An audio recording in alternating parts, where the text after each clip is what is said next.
guys, welcome back to my YouTube channel Catholics Mom Story. Yes, bersama dengan saya Faustina Vertigo. Panggil saja saya F. Karena apa? Karena nama baptis saya F, ya F. Nama asli saya juga F, ya. Jadi panggil saya F.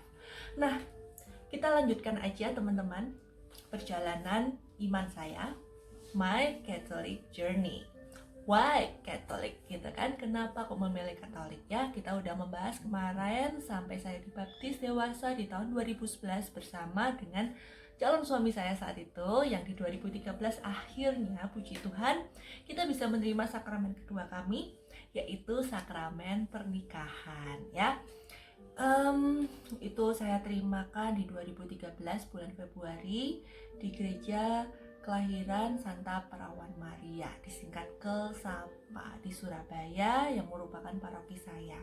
Nah, ini juga mungkin salah satu kelebihan yang dimiliki oleh gereja Katolik, yang memang artinya Katolik itu artinya universal guys. Jadi memang gereja Katolik kita memiliki protokol ya, ini protokol, kalau kita ngomong protokol kesehatan itu protokol yang sama di seluruh dunia ya. Jadi mau kita di Indonesia, saya pernah ke gereja di Turki, saya pernah ke gereja Katolik di Amerika, saya pernah ke gereja Katolik yang di dalam Indonesia, misalnya di luar Jakarta ya, di Bali, di Jakarta, di Surabaya, dimanapun ya teman-teman, di Jogja gitu. Saya pernah juga tuh pakai bahasa Jawa. Itu semua protokolnya sama, walaupun mungkin kalau ngomong bahasa ya bahasanya mengikutin ya, bahasa Jawa, bahasa Inggris ya, bahasa Korea, mungkin bahasa Jepang kalau kita di sana ya, semuanya mengikutin bahasa tradisional masing-masing, tetapi protokolnya semuanya sama. Jadi kerennya lagi, kita sudah memiliki kayak apa ya teman-teman ya, silsilahnya itu sudah jelas teman-teman ya, dari pusat, dari Vatikan sampai ke paroki-paroki kita semuanya, lingkungan kita itu semuanya ada, wilayah-wilayahnya, keuskupannya itu semua sudah diatur dengan baik. Jadi hierarkinya itu benar-benar sudah ditata sedemikian rupa, sedemikian rapinya ya, dan ini sudah berjalan ribuan tahun ya. Jadi kalau dibilang Katolik kaku deh, ya nggak juga guys. Kita sekarang mau sekolah, kita mau kerja, kalau nggak ada peraturan yang jelas, nggak ada hierarkinya, gimana maunya semua semau-mau gue. Nah ingat ya teman-teman, agama memang adalah pilihan. Agama itu kita berhak untuk memutuskan sendiri ya.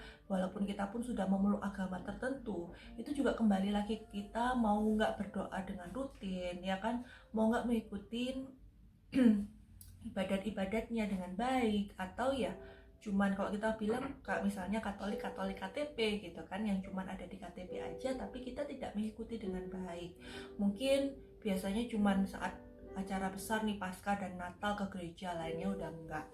Ingat teman-teman ya, bahkan ke gereja setiap minggu aja itu sebenarnya masih kurang. Nanti kita akan bahas lagi ya kenapa ya, tapi kita lanjut aja ke perjalanan iman saya. Akhirnya yaitu tadi teman-teman, saya puji Tuhan sudah bergabung di gereja Katolik, saya senang banget. Tapi seperti tadi saya bilang sebelumnya di sesi yang pertama, bahwa ini masih permukaan, saya masih harus belajar banyak. Dan memang untuk mempelajari itu membutuhkan tuntunan Roh Kudus ya. Jadi ingat, saat kita menerima sakramen baptis, kita itu sudah mendapatkan Roh Kudus, tapi kitanya yang seringkali masih belum sadar, belum tahu, dan bahkan belum tahu bagaimana caranya untuk meminta dari Roh Kudus tersebut untuk menuntun kita, untuk membakar kita. Yang kita tahu kan Roh Kudus itu bagaikan lidah api yang menyala, yang kalau kita di gambar-gambar itu ada di atas kepalanya para rasul gitu ya, di atas kepalanya Bunda Maria. Apakah Bunda Maria baru terima Roh Kudus saat itu? Sebenarnya enggak, kalau Bunda Maria sudah terima dari lama ya teman-teman, saat beliau menerima kabar dari malaikat Gabriel gitu ya, sudah menerima Roh Kudus yang sudah ada di dalam kandungannya, dan akhirnya menjadi Tuhan Yesus. Nah teman-teman, saat kita sudah dibaptis itu kita benar-benar harus meminta teman-teman untuk iman kita dihidupkan, untuk kita itu dicelikkan, diberikan sabda pengetahuan teman-teman ya, pengenalan akan Tuhan, sehingga akhirnya kita tuh memiliki kemauan untuk mengenal Dia untuk mempelajari lebih dalam lagi, untuk memiliki devosi-devosi yang kita akan mempelajari di edisi video selanjutnya. Apa sih devosi dalam ajaran agama Katolik? Kenapa Katolik itu kok begitu banyak banget macamnya, ya kan? Begitu banyak banget, Bunda Maria aja begitu banyak gelarnya. Tuhan Yesus juga ada, ini Tuhan Yesus kerahiman ilahi, ada hati kudus Yesus. Apa sih bedanya? Kenapa kok seperti itu? Oke, lanjut nanti ya. Nah, akhirnya teman-teman, saya mempelajari lebih dalam, saya mengikuti ya. Terutama sebetulnya 3 tahun yang lalu ya teman-teman, saat pandemi itu baru saya benar-benar lebih dalam lagi, karena sebelumnya ya saya masih sibuk dengan pekerjaan, sibuk dengan anak ya, baru married punya anak. Jadi ingat teman-teman, hati-hatilah juga dengan yang namanya kesibukan sehari-hari kita, apapun itu ya, seperti saya sebagai ibu, sebagai istri, saya juga bekerja, saya juga berprofesi sebagai dokter. Saat itu saya masih berpraktek, sekarang sih puji Tuhan udah enggak, lebih ke bisnis ya teman-teman ya. Tapi juga itu juga memakan waktu, apalagi memikirkan tentang kondisi finansial keluarga, mungkin juga memikirkan persoalan-persoalan hidup lain dengan keluarga kita yang lain. Tapi tenang aja teman-teman, semuanya itu akan dibantu oleh Tuhan Yesus, akan dituntun oleh Roh Kudus, dan dengan perantaraan Bunda Maria yang terus-menerus mendoakan kita dan membagikan rahmat-Nya, semua masalah itu akan terselesaikan. Walaupun saya tahu kita semua manusia lemah, saya sendiri jatuh berkali-kali dalam perjalanan iman saya jatuh berkali-kali. Tapi saya tahu saat saya dalam kegelapan, saya bisa memanggil cahaya sang terang itu sendiri. Saya bisa mencari Tuhan Yesus karena saya sudah menjadi anggota gereja.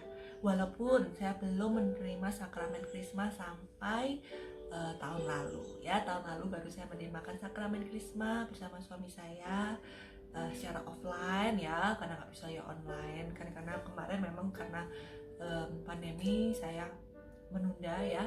Tapi padahal ini sudah 11 tahun ya teman-teman, harusnya udah dari dulu. Jadi ingat teman-teman, saya sendiri sama seperti kalian, manusia yang lemah, manusia yang ya lemah. Jadi harusnya saya ngikutin dengan baik komsel misalnya ya, persekutuan doa, harusnya mengikuti misa yang rutin setiap hari. Harusnya saat Paskah saya itu bisa berpuasa dan matang dengan baik. Harusnya saya bisa mengikuti ibadah jalan salib dengan rutin. Tapi semua harusnya juga saya bisa melakukan sakramen tobat dengan rutin, pengakuan dosa. Tapi itu semua nggak saya lakukan, ataupun sesekali aja. Dan saya udah cukup, sudah melakukan kewajiban. Teman-teman, bagaimana kalau itu menjadi bukan hanya kewajiban? Bagaimana kalau itu menjadi suatu keharusan buat Anda sendiri, keinginan Anda, dan bahkan kayak kerinduan Anda? Itu yang akan membuat kehidupan iman Anda menjadi berkobar. Itu yang akan membuat kehidupan bukan hanya iman Anda, tapi keluarga Anda, lingkungan Anda, pekerjaan Anda, kesehatan Anda. Tidak menutup kemungkinan apapun itu ya, hal-hal buruk yang terjadi di kehidupan Anda langsung hilang, enggak teman-teman. Tapi yang berubah adalah bagaimana caranya kita melihat dunia, bagaimana cara kita merasa terhadap dunia, bagaimana kita menanggapi terhadap dunia, terhadap orang lain yang mungkin nyinyir, mungkin kayak meremehkan kita. Apaan sih lo doa-doa aja terus gitu kan, apaan sih lo ke gereja-gereja terus aja, apaan sih lo Tuhan-Tuhan terus aja. Teman-teman, it's okay, jadilah lilin seperti lilin yang ada di belakang saya. Kenapa setiap doa kita selalu menyalakan lilin? Dan saya juga setiap berdoa untuk anak-anak saya untuk menjadi lilin-lilin kecil loh teman-teman, tapi bisa menerangi siapa? Menerangi kegelapan. Lilin sekecil apapun teman-teman, saat ada kegelapan di mana-mana, itu sinarnya akan menerangi lebih dari apa yang kita bayangkan. Karena Tuhan sendiri adalah jalan kebenaran dan hidup kita. Beliau adalah terang sejati, cahaya sejati kita. Sehingga kalau kita memiliki Yesus, memiliki Roh Kudusnya, nah kita akan mempelajari lagi apa sih bedanya Allah Bapa, Allah Putra, dan Allah Roh Kudus ya teman-teman ya, di sesi berikutnya. Tapi saat kita memiliki cahaya itu teman-teman, yang akan memancar dari dalam Anda teman-teman, apapun yang terjadi, apapun kata orang, apapun kata dunia ya, yang kita tahu saat ini sedang gonjang-ganjing dengan semua hal yang negatif, aborsi, LGBT yang dimulai dipropagandakan itu hal biasa. No guys, no. Kita bertoleransi tapi ada batasnya ya. Oke, kita ngomongin ya hal yang lain lagi. Tapi teman-teman, ini kehidupan iman saya sekarang udah menerimakan 3 sakramen itu ya, baptis, krisma, dan pernikahan. Dan puji Tuhan, anak saya keduanya juga sudah menerima sakramen baptis. Tinggal anak pertama saya menunggu komuni pertama. Dan saat ini sudah anak saya udah manggil. Saya udah mulai untuk terus memberikan masukan iman pada mereka, walaupun anak-anak masih belum bisa fokus, bisa serius, tapi itu tugas orang tua untuk terus memberikan inputan yang positif pada mereka, sehingga akhirnya meresap ke dalam alam bawah sadar dan memberikan mereka karakter yang kuat dalam menghadapi dunia. Begitu luar biasa seperti tadi saya bilang ya, sehingga mereka bisa menjadi firm, orang yang memiliki iman yang kuat dan bahkan membantu memberikan keselamatan untuk orang-orang di sekitarnya. Semoga video saya kali ini bermanfaat buat teman-teman. Kalau saya udah ngomong, padahal saya ini pendiam, introvert orangnya, tapi kalau udah ngomong kayak gini saya tuh kayaknya nggak bisa berhenti ya teman-teman ya.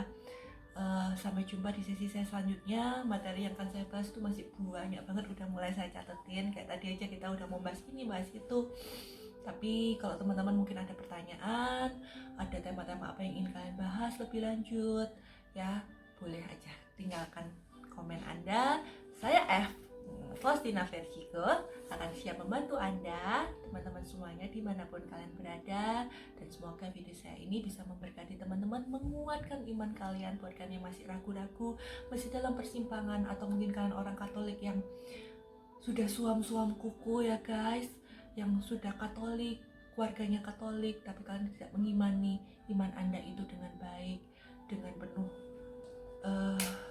semangat yang membara. Guys, mungkin video ini bisa menguatkan Anda kembali, karena saya sendiri tidak ada yang mendukung. Saya sendiri orang yang memang pendiam, saya sendiri orang yang memang yang enggak, ya pokoknya orang yang biasa banget guys. Itu benar-benar bisa menjadi seperti sekarang yang saya tahu ini juga belum apa-apa, tapi saya yakin saya akan bisa bertumbuh lebih, memberikan dampak lebih untuk cita-cita saya mendirikan yayasan amal, menjadi filantropis Katolik yang bisa membantu memberikan dampak untuk lebih banyak jiwa. Mungkin saat ini saya cuma bisa memberikan video-video seperti ini, tapi kedepannya semoga apa yang saya berikan ini bisa berdampak lebih dan bisa melakukan yang terbaik untuk Tuhan, menjadi prajurit Tuhan di dunia untuk bisa dilayakkan masuk ke kerajaan surga. Oke, terima kasih guys semuanya. See you again on my next video. Bye.